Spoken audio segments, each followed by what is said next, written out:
6억대 다가오기 때문에 아마 많은 분들이 그렇게 부담스럽진 않을 거예요. 부담스럽진 않을 것 같고, 위치도 괜찮다 보니까 아마 이번 회차에는 낙찰이 되겠죠. 10월 21일 날.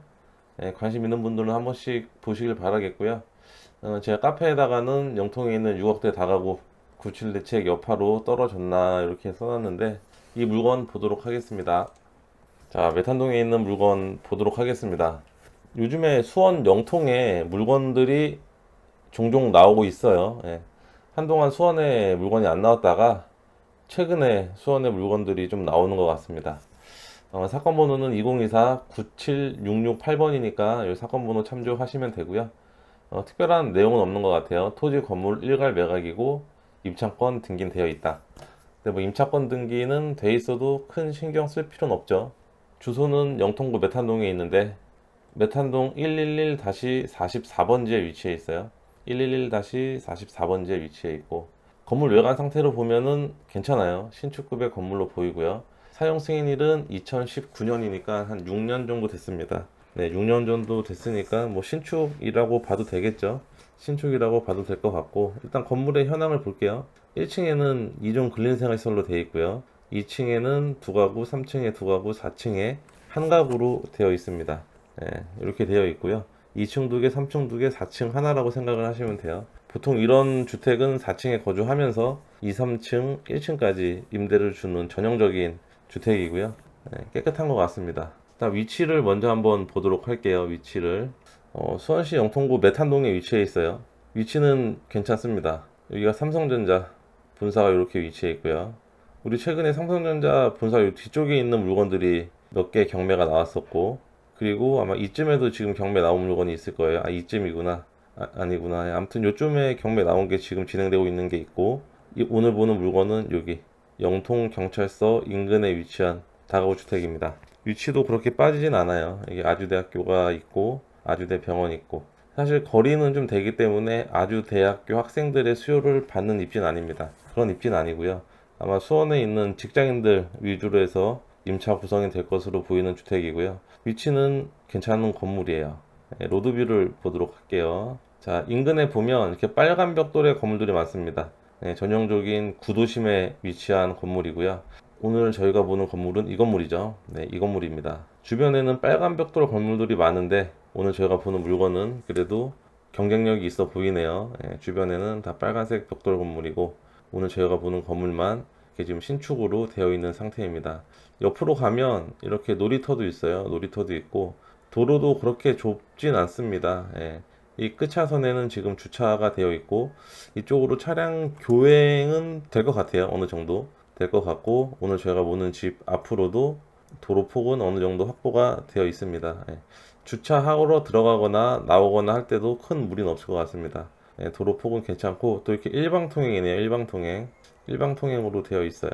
한쪽으로 이렇게 들어가고요. 일방통행으로 되어 있습니다. 자, 라움 하우스라는 데고요. 1층에는 이렇게 필로티 구조로 되어 있는데 지금 주차가 총 6대로 돼 보이네요. 로드뷰를 보니까 요 안쪽에 2대가 있고 바깥쪽 2대, 요 옆에 2대까지 해서 총 6대가 가능하고요. 아마 대지 경계는 지금 여기 담장까지인 것 같습니다. 이렇게가 토지의 경계인 것으로 보이고, 토지는 네모 반듯하죠. 네모 반듯합니다. 그리고 건물의 입구는 이렇게 돼 있어요. 시건장치 돼 있고 전반적으로 깨끗해 보입니다. 우편함 이렇게 옆에 위치해 있고요. 지금 대장상 보면 1층이 근생으로 되어 있는데 1층 근생을 주택으로 사용을 하고 있는 것으로 추정이 되는 건물입니다. 아마 1층은 지금 주택으로 사용을 하고 있을 거예요. 여기 창문은 이렇게 보이는데 아마 주택으로 사용을 하고 있을 것으로 추정이 되고, 2층 2개, 3층 2개, 4층에는 주인 단독 세대로 되어 있는데 이렇게 테라스가 별도로 구성이 되어 있습니다. 테라스가 별도로 구성이 되어 있어서 주인 세대에 거주하시면서 이 테라스를 활용해서 뭐 약간 캠핑 같은 느낌을 즐기신다든지, 아니면 아이가 있는 분들은 이렇게 물 받아 놓고 애들이 좀 놀 수 있는 공간을 만들어 준다든지, 뭐 그런 식으로 활용을 다양하게 하면 괜찮을 것 같아요. 일단 건물의 외관은 괜찮죠. 대리석으로 마감이 되어 있고, 근데 다 징크로 되어 있네요. 징크로. 그리고 이게 보니까 지붕도 징크 판넬로 되어 있죠. 징크 판넬로. 징크 판넬이 조금 비싸긴 한데 방수에는 상당히 효과적입니다. 그래서 옥상은 사실 아스팔트 싱글보다 진급 판넬로 되어 있는 건물이 더 견고하다고 생각을 하시면 돼요. 아스팔트 싱글은 이렇게 육각 모양으로 되어 있잖아요. 육각 모양. 벌집 모양을 막 이렇게 겹쳐가지고 놓은 게 아스팔트 싱글이고, 지금 이 진급 판넬이 더 낫습니다. 옥상 마감엔. 그런 건 이제 현장 임장 가서 참조를 해보시면 좋을 것 같아요. 그래서 건물의 위치는 전반적으로 괜찮은 것 같습니다. 괜찮은 것 같아요. 이 왼쪽으로 가면 여기가 인계동이죠. 인계동이 이렇게 있고요. 상업지역. 인계동에도 수원시청도 있고 이런저런 일거리도 상당히 많습니다. 이 밑에 나이석거리, 맛집이라든지 젊은 사람들이 많이 가는 술집이 많이 있죠. 나이석거리에는. 역하고는 좀 멀긴 하지만 일단 전반적으로 입지는 괜찮아 보입니다. 예, 입지는 괜찮아 보여요. 토지 면적은 59평 정도가 되고요. 건물의 면적은 146평입니다. 감정가는 13억 8천에 감정평가 됐고, 지금 현재는 반값이에요. 반값까지 떨어져서 6억 7,800만 원. 예.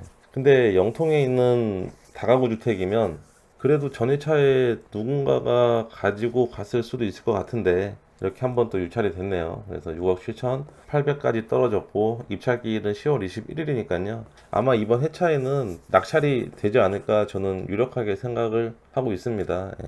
이 정도 금액이면 금액적으로 상당히 괜찮고요. 이제 권리 분석을 보도록 할게요. 토지는 한 필지로 되어 있고, 건물은 1층부터 4층까지 특별한 내용은 없어 보입니다. 예, 건물의 현황은 이런데, 이 건물의 현황과 건축물 대장과 일치하는지 확인을 해보도록 하겠습니다. 건축물 대장 한번 보도록 할게요. 그런 것 같아요. 하루하루님. 네, 9월 7일 발표 직후여서 흘렀나 봐요. 그럴 수도 있어요. 예, 직후여서 흘렀을 수도 있습니다. 네. 그래서 이제 건축물 대장에도 위반 사항으로는 등재 안 돼 있고, 아마 현황하고 동일해서 얘는 위반의 소지는 없어 보입니다. 위반의 소지는 없어 보이고, 1층 이종 근생, 2층 다가구, 3층 다가구, 4층 다가구 둘둘 하나로 되어 있고요. 특별하게 문제는 없어 보여요. 엘베도 있네요. 예, 엘베도 한 대가 있고, 주인이 거주하기도 괜찮죠. 엘베가 한 대 있으니까.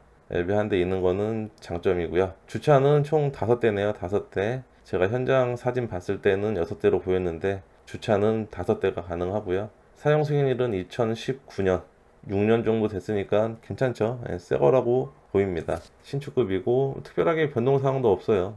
특별한 내용은 없습니다. 아주 깔끔하죠, 건물. 지금 경매 정보지에 이렇게 표현이 되고 있는 거는 건물의 현황을 얘기를 해주는 거예요. 현황을. 이 건물의 현황과 건축물 대장과 일치하는지 확인은 필요하고요. 제가 확인을 해봤을 때 지금 일치합니다. 그리고 제시의 건물로 이렇게 다 매각에 포함이 되어 있고요. 이 제시의 건물은 특별하게 신경 쓸 필요는 없을 것 같아요. 뭐 특별한 문제될 만한 건 없어 보입니다. 임차인은 지금 4명으로 신고가 되어 있어요. 201호, 202호, 301호, 401호. 302호는 신고가 안 되어 있고 전부 다 대항력 없습니다. 네, 전부 다 대항력 없기 때문에 낙찰자가 인수할 조건은 없고요. 건물의 등기부도 특별한 내용은 없어요. 네. 전세권 설정한 회사가 있네요. 회사가 3층 동쪽, 아마 3층에 302호 같은데, 그죠? 301호는 이렇게 돼 있고 3층 동쪽이라고 하는 거 보니까 302호 같아요. 회사에서 7천만 원 전세 들어와서 살고 있는 것 같습니다. 전세권 설정이 되어 있네요.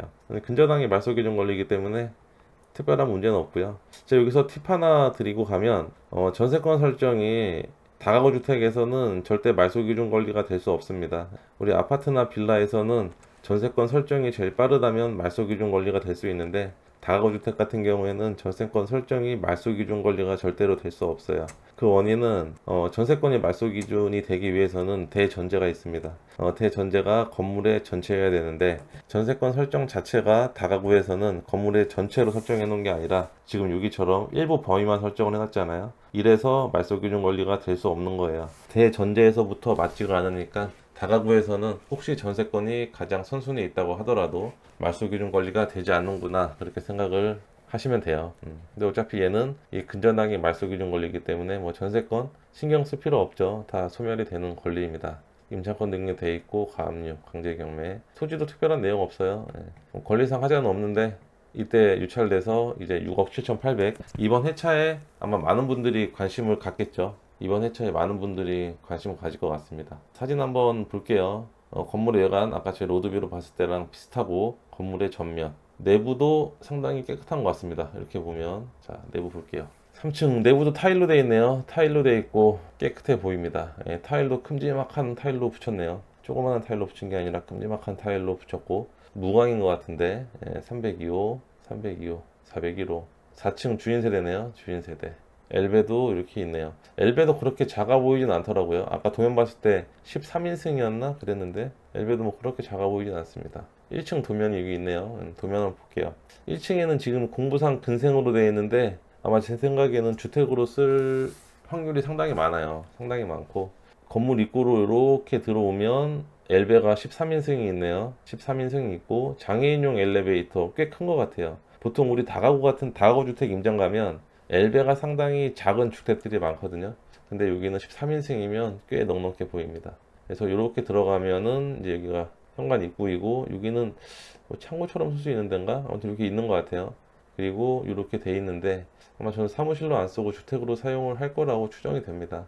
화장실이 여기 있고 아마 뭐 여기 이렇게 주방이 있을 수도 있고 거실 겸 방, 그래서 원룸으로 아마 사용을 하고 있을 수도 있을 것 같네요. 예. 근데 아마 현장 임장 가시는 분들은 1층 어떤 걸로 사용하는지 한번 보세요.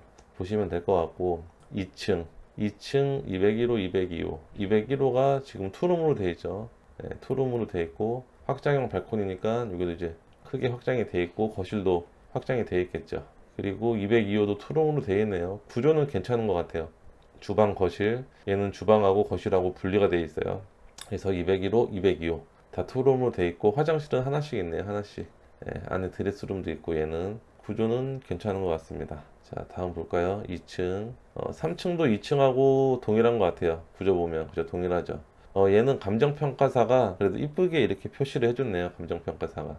근데 도면에 보면은 치수가 없기 때문에 정확하게 몇 평인지는 판단하기는 힘든 도면이긴 한데 이 치수가 나와 있는 도면은 세움터에서 발급 받으시면 됩니다. 예, 세움터에서 발급을 받아서 보시면 되고요.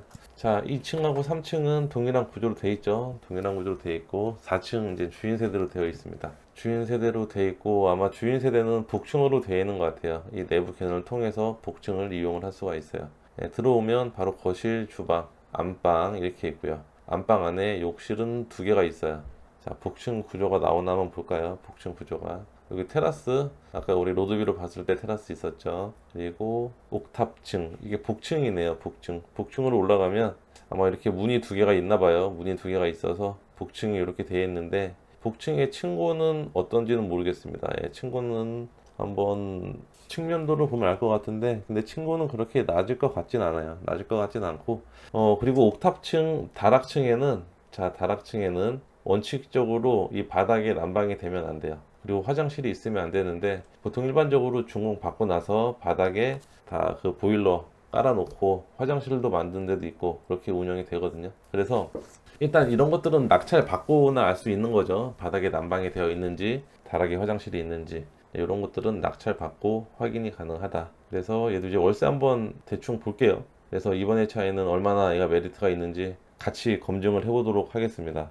자, 메모장에다가 쓸게요. 메모장에다가 항상 메모장에다가 쓰니까 자, 메모장에다가 쓰겠습니다. 1층은 근린생활시설이었죠. 1층은 근생인데 아마 주택으로 쓰는 것 같아요. 그냥 원룸으로 해놓을게요. 2층, 3층은 투룸 2개죠. 투룸 2개 이렇게 돼 있었고 4층은 일단은 4층을 어떻게 분류해야 되냐면 주인 세대인데 방이 하나가 있고 거실 주방이 상당히 크죠. 근데 복층으로 올라가면 이렇게 있는 걸로 봐서는 그냥 얘도 방으로 봐야 될 것 같아요. 일단은 주인 세대 4층은 그냥 주인 세대로 해서 3룸으로 해놓을게요. 3룸 복층 포함해서. 자, 이렇게 해서 이제 월세를 좀 보도록 할게요. 저도 얘를 따로 라방하기 전에 분석을 안 해서 지금 저도 하면서 분석을 하고 있는 거예요. 그러니까 이런 식으로 따라 하시면 됩니다. 그러면 아마 임장 나가실 때 편할 거예요. 어느 정도 파악을 하고 가니까. 할게요. 네이버 부동산 이 근처였죠? 이 근처였는데 투룸으로 보겠습니다. 투룸 월세로 볼게요. 여기 몇 개 있네요. 월세가 반지하 5천에 70 투룸 2013년 5천에 70. 야, 5천에 70은 받네요. 5천에 70 이런 구조. 내부가 여기는 되게 좋다. 이 집은 70만원 4천에 70. 근데 제가 보기에 여기 최우선 변제가 4,800이어서 좀 많이 받으면 5천이고 4천까지는 보증금 받겠네요. 네, 수원지역은 과밀억제권역이라 신탁으로 활용 안 하면 4천까지는 받을 수 있어요. 근데 뭐 신탁으로 활용하더라도 보증금 1,000에 월세 70은 받을 수 있죠. 70은 받을 수 있을 것 같아요. 투룸 기준으로 봤을 때. 자, 그러면 얘는 보증금 1,000만 원에 70으로 볼게요. 좀 저렴하게. 대출이 그죠. 대출이 일단은 전자상거래로 나온다고 얘기하시는 분도 있어요. 근데 확인하고 연락 줄게요. 이런 분들도 있고. 그다음에 1층 근생 원룸 볼게요. 원룸. 야, 원룸은 또 물건이 몇 개 없네요. 없어요. 45만 원도 받네. 60, 55, 1.5룸. 야, 1층도 꽤 받겠다. 그죠? 1층도 꽤 받겠어. 1층도 1000에 55는 내가 보기에는 받을 수 있을 것 같아요. 55만 원. 그렇게 받을 수 있고, 그다음에 주인 세대. 주인 세대는 이걸로 볼게요. 월세. 그래도 주인 세대는 저 정도면은 90에서 100은 90은 못 받겠나. 그죠? 이런 게 지금 95만 원인데 100만 원, 95만 원. 주인 세대는 2천에 95는 받아야죠. 그래도 자, 그리고 95만 원 할게요. 2천에 95만 원. 그죠? 전 항상 좀 보수적으로 하는 거 알고 계시죠? 그래서 현장 나가서 아마 검토를 해보면 항상 얘보다는 조금씩 더 높을 거예요. 예, 높을 거예요. 일단 손품으로 할 때는 좀 보수적으로 잡고 현장 나가서 이제 부동산 사장님들과 소통하면서 어느 정도 월세를 좀 파악을 정확하게 해 나가는 거죠. 이렇게 되면 볼게요. 얼마 정도 월세를 받을 수 있는지 보겠습니다. 자, 1층이 55니까 55만 원 더하기 지금 2, 3층에 투룸 두 개씩이니까 4개잖아요. 그럼 7, 4, 28, 280만 원 더하기 95만 원 이렇게 하면 430만 원 월세. 월세는 430만 원 나온다. 이렇게 나오죠. 자, 보증금 보겠습니다. 보증금은 1000, 4000, 5000, 7000이네요. 보수적으로 7000. 이렇게 했을 때 최저가 기준으로 한번 맞춰볼까요? 수익률 얼마 나오나? 이렇게 보면은 대략 감이 오죠. 최저가 이거죠. 6억 7,800. 최저로 수익률 보겠습니다. 수익률 계산하는 거는 다 아시죠? 430만 원 곱하기 12 나누기 최저 입찰가에서 보증금 빼야 되는데 그냥 최저가가 이건데 우리 8억으로 들어간다고 칠게요. 8억으로. 예상 8억. 저도 그냥 쓴 거예요. 예상 8억. 이걸 쓴다는 게 아니라 그러면 나누기 7억 3천. 7억 3천이죠. 그죠? 나누기 7억 3천. 7%네. 그죠? 8억 기준 7%. 그럼 이 정도가 딱 맞겠다. 기본으로 이 정도 잡고 7% 예상하고 현장 임장 나가는 거죠. 근데 여기서 월세가 올라가면 그죠? 월세가 올라가면 당연히 수익률도 올라가고 그럼 입찰가도 당연히 같이 올라가야죠. 근데 이거는 제가 보기에는 한 8.5억에서 9억 사이 정도는 봐야 되지 않을까 싶어요. 네, 그 정도는 봐야 될 것 같아요. 전회차 9억 넘기는 거는 좀 오반 것 같고 그죠? 네. 매매만 볼게요. 매매. 그쵸? 예, 오누님 잘 짚어주셨습니다. 매매. 제가 이렇게 놓치는 거 짚어주셔야죠. 예, 방송하다 보면은 저도 가끔씩 안 보고 넘어갈 때가 있으니까 매매 한번 볼게요. 이렇게 요청해 주시면 보도록 하겠습니다. 예. 호가 15억 준신축 땅이 68평 몇 평이죠? 얘가 68평 59평 평당 2198 평당 2000 정도 나왔네요. 2000 평당 2000이면 2000 곱하기 59평 또 11억 8천이네. 2000만 잡아도 11억 8천이네요.